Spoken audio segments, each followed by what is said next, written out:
One of the reasons that I enjoy living here is because of the sense of community in Peachtree Heights East.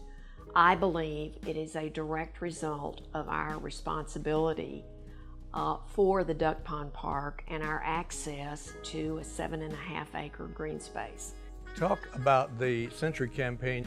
Need to go back to 1985 when a number of us younger fathers ganged together putting in the original railroad tie walls, and they gave us 30 good years, but beginning in about 1998 they were beginning to deteriorate. The pond had gotten very silted.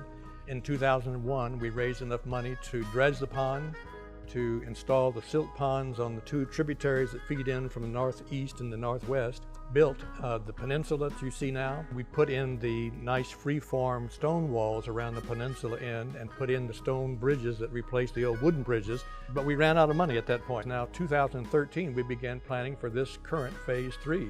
We had an engineering study done. It was pivotal. We are the environmental stewards of the Duck Pond Park. We have been for almost 100 years. We have a legacy of leadership, of neighbors over all that time, and it's just now our turn. In order for the work to begin at the pond, we had to lower the overall level of the pond nearly 6 feet with that big generator that they had set out there. It has a very natural shallow slope, so we had to reduce the pond surface by nearly half in order to have access to those banks, letting them dry out enough where they could dig the foundations and install the walls. The original railroad ties were, as it turned out, one of the easiest tasks. They were able, from the street side or from the top bank side, to use a large backhoe that could reach in and grab the layers of the railroad ties one tie at a time and just pull them out with the force of the leverage of this machine, turn around, dump them into a big dumpster that was positioned on Lakeview, so that in about less than a week they had all those old railroad ties that took us a summer to put in. They were able to come in and dig the trenches for the eventual foundation of the walls.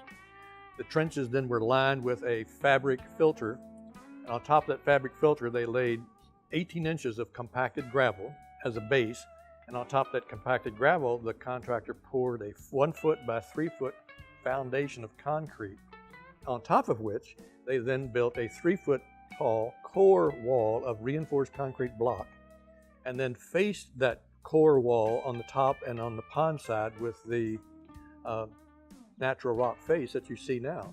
So even though the pond walls are exposed only 18 inches, that's all you see around the edge, there's 4 foot of structure under all that. We got 30 years out of those railroad ties, which is pretty good. In contrast to that, we'll get centuries out of these walls we're putting in now. In the middle part, not so visible to the casual person who walked around it, but the stream bed itself was becoming increasingly eroded. The contractor was able to move his work crews down into the middle part and begin the stone boulder restoration of the stream bed, restoring the stream bed with the boulders that have to be placed on both sides of the stream bed and putting in the planting that will naturalize those boulders. But the observation deck became a focus because from the corner of Parkside and Lakeview Avenue, where the spillway is, it's the vantage point where you can get really what we call the iconic view across the pond. So with part of our design, we wanted to try to preserve and enhance that view, and the idea of the observation deck came up. It has been built over the top of the spillway, so it disguises the spillway, which was a very ugly mess. It's generally the same shape of the spillway, but on the backside has been expanded nearly 25%.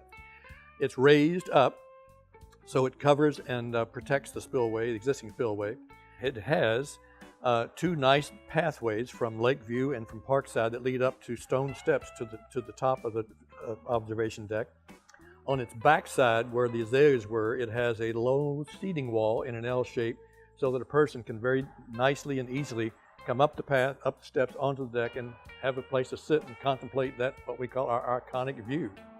The fire pit had, a number of years ago, the fire pit had a relatively casual start. The decision was made to really do something special with the fire pit and make it a permanent thing rather than just a casual thing with stones wheeled down in a wheelbarrow. So the design calls for a 15-foot diameter circle that will have metal edging down at the ground level to contain then a fine granite stone as a base. In the middle of that, in a 7.5 foot wide circle, is going to be the fire pit itself that will be lowered and surrounded by permanent large stones.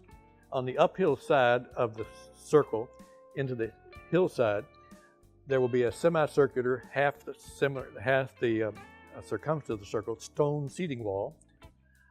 And there will be a permanent Christmas tree planted down there adjacent to the overall area.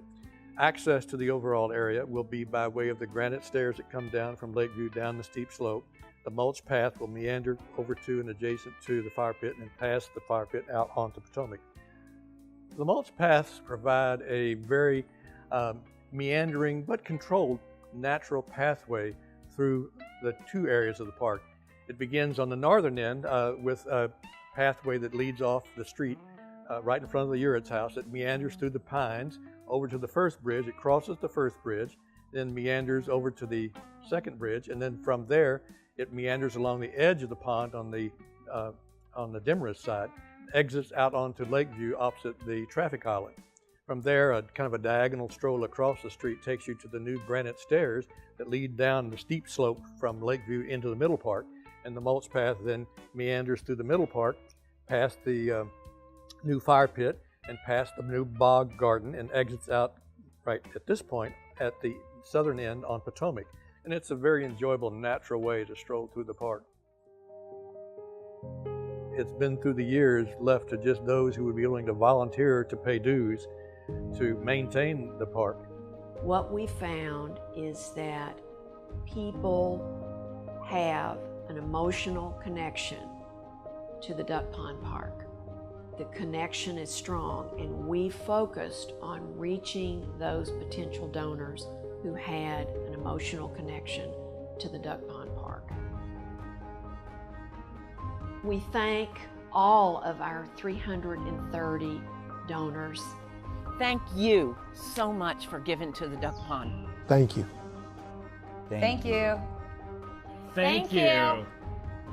Thank you. Thank you so much. Thank you. Thank you very much for giving to the Capital Campaign. And thank you even more for being a great neighbor.